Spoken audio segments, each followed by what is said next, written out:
Imagine you were just sitting in gridlock traffic in Midtown Manhattan right now, like totally stuck. Oh yeah, a complete nightmare. Right. And the streets outside Madison Square Garden are just swarming with police barricades. Yeah, thousands of people have been camped on the sidewalks, since Tuesday. Since Tuesday, exactly. And there are news helicopters just relentlessly circling overhead. The visual alone is, well, it's staggering. We are looking at a level of, cultural mobilization that you usually only see for a state funeral. Or presidential inauguration, right? Exactly. But it is July 3, 2026, and inside that arena, hidden behind this massive fortress of heavy canvas tents and airtight confidentiality agreements. Very airtight. Taylor Swift is marrying American football star Travis Kelce. It's just wild. It really is. So, welcome to Deep Dive. Today, we are unpacking a massive source document that tracks the 20-year timeline of, well, basically the most heavily scrutinized love life in modern history. Yeah, we're talking about all of it. Right. The boyfriends, the breakups, the hit songs, and the whole media circus. It's a lot to cover. It is. And our mission for you today in this deep dive is to figure out how a songwriter turned her private life into the biggest musical empire in the world. And, to ask if the culture ever actually played fair with her. Yeah, and we have to establish the stakes right away here.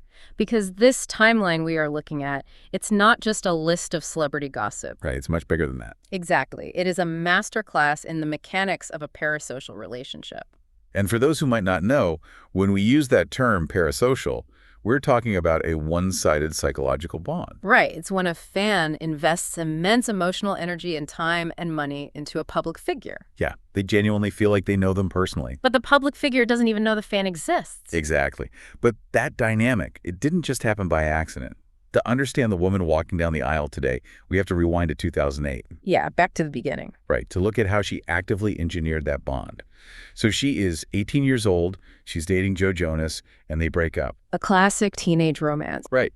But instead of giving a generic PR statement, she goes on national television. And she reveals that he dumped her in a phone call that lasted exactly 27 seconds. And that specific metric, the 27 seconds, that is the crucial mechanism here. Oh, absolutely. She isn't just writing a vague, relatable song about being sad. She is giving the listener a highly specific data point from her actual reality. Yeah, it immediately transforms a piece of pop music into, like, a piece of documentary evidence. Exactly. Fans aren't just listening anymore. They are investigating. It essentially trained us. It reminds me of Pavlov's dog. We were the dogs, and pop culture was the laboratory. That's a great way to put it. Right. A tabloid headline drops about a breakup, and that is the bell ringing. And immediately we were conditioned to just, salivate. Waiting for the hit song that serves as the direct sequel to the headline. We learned rule number 1 pretty fast. Break her heart, get a song. Which created an incredibly lucrative closed-loop ecosystem for her. Oh, totally. The media reports on the romance, right? Then the fans get invested. The breakup happens. She processes it through her art. The fans decode the art. And then... And the media reports on the fans decoding the art. Exactly. The personal life and the commercial product just become completely indistinguishable. But there is a fascinating glitch in that early system. Oh, the 2009 relationship. Yes, Taylor Lautner. They date, they break up. But the sources point out this is the glaring anomaly in her entire catalog. Because the breakup is actually her fault. Right. And it results in the song Back to December, which stands alone as her only public apology song. It's a total outlier. It really is. And what blows my mind is how the fans treat that specific era. They look back at it as the purely healthy chapter. Yeah, well, Lautner has always spoken highly of her. He even popped out of a trapdoor at one of her concerts years later. I remember that. But this innocent teenage era ends fast. As she gets older, the power dynamics of the people she dates shift drastically. They really do, and the collateral damage of that closed-loop system gets very real. Yeah. We move into the 2009 to 2011 window. She starts dating much older, established men. First, John Mayer. Right. She is 19, and he is 32. The age gap alone would absolutely dominate social media today. Oh, for sure. It would be a massive scandal now. But back then, she processed it by dropping the track, Dear John. She openly sang about being too young and manipulated by this dark, twisted game. And Mayer actually goes to the press afterward. Right, he does. He claims the song thoroughly humiliated him. Which is, well, it's a huge shift. That specific release splintered public opinion in a way we really hadn't seen before. Yeah, critics began arguing that she was weaponizing her massive platform against individuals. Which brings us to the ultimate example of that, Jake Gyllenhaal. Oh, wow. Yeah. 3-month relationship in 2010. She is 20, he is 29. The breakup inspires All Too Well, which immortalizes this forgotten scarf left at his sister's house. And for a decade, it's just a funny internet meme, you know? Right. Fans jokingly ask him for the scarf in his Instagram comments. But then, in 2021, she releases the 10-minute version of the song. Yeah, adding these devastating new lyrics about their age difference. And the internet reaction was just explosive. Oh, way out of control. A full decade after a 90-day relationship, Gyllenhaal faced this tidal wave of targeted online harassment. Our sources actually pause here to debate the ethics of this. Like, is it ethical to resurrect a decade-old pain, write deeply personal songs about an ex, and make millions off the drama? It's a really tough question. It is. But I have to play devil's advocate for a second for you guys listening. Isn't this just what art is? I mean, novelists base villains on their ex-husbands all the time, right? Sure. Painters have painted their muses for centuries. Filmmakers make thinly veiled autobiographical movies. So why is Taylor Swift uniquely criticized for doing what creators have done since, like, the dawn of time? You know, the tradition of drawing from real life is ancient, absolutely. But the difference here isn't the art itself. Okay, what is it then? It's the medium and the huge asymmetry of power. A painter in the 1800s didn't have 100 million followers on social media. That is a very good point. Right. When she releases a highly detailed 10-minute song to a digitally mobilized fan base, it acts like a homing beacon. They know exactly who to target. Exactly. The friction isn't about her right to write the song. It's about this entirely modern reality of an activated digital army acting on behalf of that song. Crossing the line from artistic interpretation into real-world harassment. Exactly. The art essentially becomes artillery. You release the song, and you really can't control where the shrapnel goes. And maybe she realized the danger in those imbalanced power dynamics, because between 2012 and 2016, she definitely shifts her strategy. She does. She starts dating fellow global megastars. She basically levels the playing field. Harry Styles is the perfect example of this in 2012. Oh, Haler. 2 massive fandoms colliding. Yeah, but it ends up being this incredibly amicable musical exchange. Right. She writes Style and Out of the Woods, and he responds with 2 ghosts. He was even invited to the wedding today. I know, though he couldn't make it because of a tour. But still, the real turning point in this megastar era is Calvin Harris. Her longest relationship up to that point. It lasted 15 months. And the breakup gives us one of the defining celebrity dramas of the decade. Oh, the ghostwriting scandal. Yes. It leaks to the press that Taylor secretly co-wrote his massive hit, This Is What You Came For.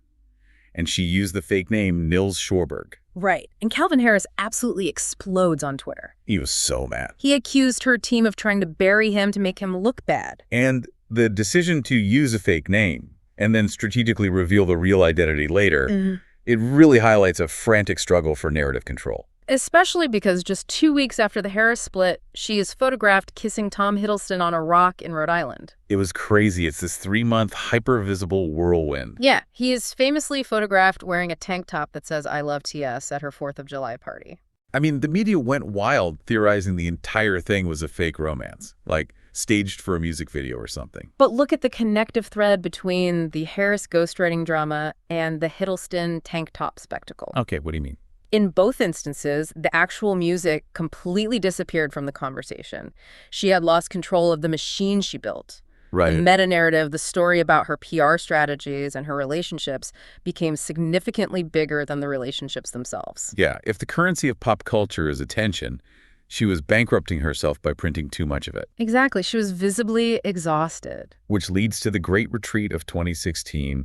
She pulls a complete 180-degree turn and essentially vanishes from public view. Yeah, entering into a 6-year relationship with British actor Joe Alwyn. Right. From 2016 all the way to 2023, they offer the public almost nothing. No red carpets, just highly guarded privacy. And during this time, she produces some of her most acclaimed romantic work. Albums like Lover, Folklore, and Evermore. The fan base collectively assumed they were endgame. They were going to get married. Right. And then, in April 2023, the bombshell drops. They quietly break up. No scandal, no massive blowout. And crucially, Zero explanation. And this specific moment exposes an impossible double standard in how the public consumes her life. It really does. For the first half of her career, she was relentlessly criticized by the media for being too exposed, Right, for being too public and sharing too much. So she pivots. She gives the culture exactly what it demanded. 6 years of absolute guarded privacy. Yeah.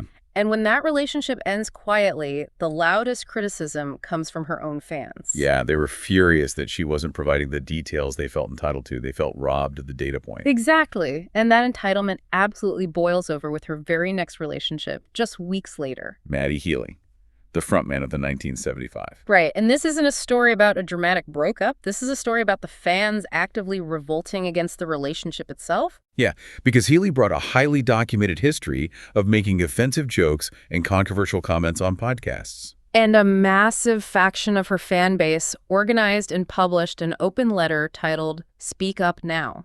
They explicitly demanded that she end the relationship and publicly account for his past behavior. Which is pretty intense. It's wild. This part of the source material just stops me in my tracks. Yeah. Since when is a pop star's love life a democracy? Right. Like, do fans genuinely believe that streaming someone's album is the equivalent of buying shares in their personal life? It definitely feels that way. It feels like the Pavlov's dog metaphor we talked about earlier completely mutated. The dogs weren't just waiting for the bell anymore. They were barking at the scientists. Yes, demanding a completely different type of food. This psychological contract had fundamentally evolved. How so? Well, in 2008, the parasocial bond was based on empathy. Fans feeling her heartbreak, right? But by 2023, after 15 years of cultivating this hyper-intimate, direct-to-fan connection, a vocal portion of the fan base felt a sense of moral ownership. Wow. Moral ownership. Yeah. They felt that who she dated was a direct reflection of their own morality and identity as fans. So they weren't just consuming her art anymore. No, they were demanding moral alignment. It's the ultimate double-edged sword of building an empire on personal vulnerability.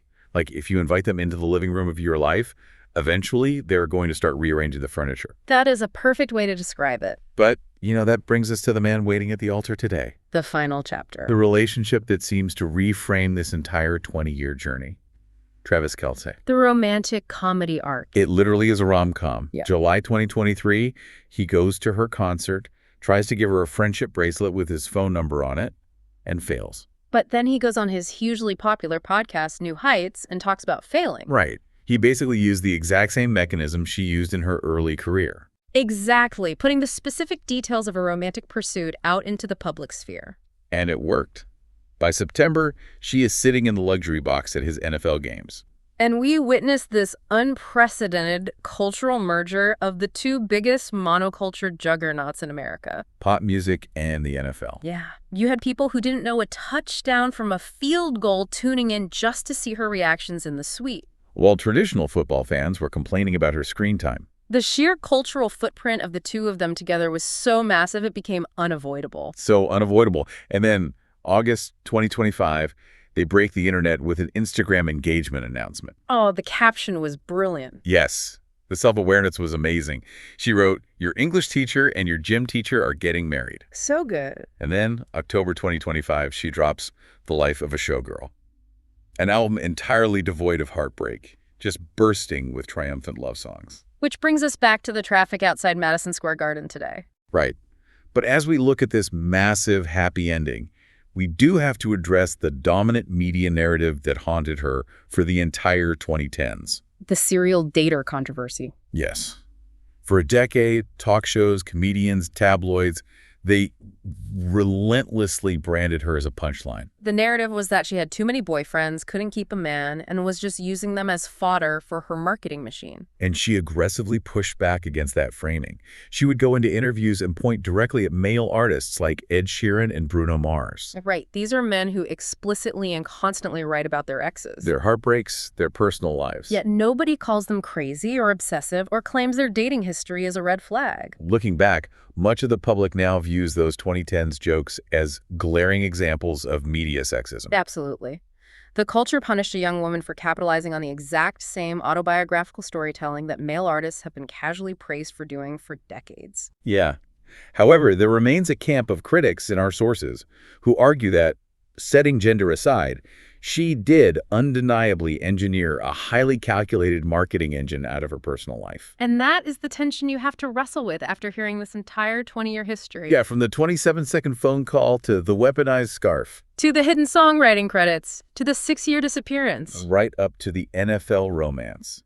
Like, is she a hopeless romantic who just happens to process her actual life through music? Or is she a ruthless marketing genius who successfully monetized her own diary? Or is it entirely possible she is brilliantly, unapologetically both? I mean, she didn't just survive the grueling media narrative, she dismantled it. Yeah, she repurposed it and sold it back to the very culture that tried to use it against her. She took the agonizing, messy reality of trying to find love in your 20s and 30s, industrialized it, and turned it into the defining soundtrack for an entire generation. And in the process, she held up a massive mirror to our own cultural double standards. But there is one final question to ponder for you guys as we watch the helicopters circle Madison Square Garden today. What's that?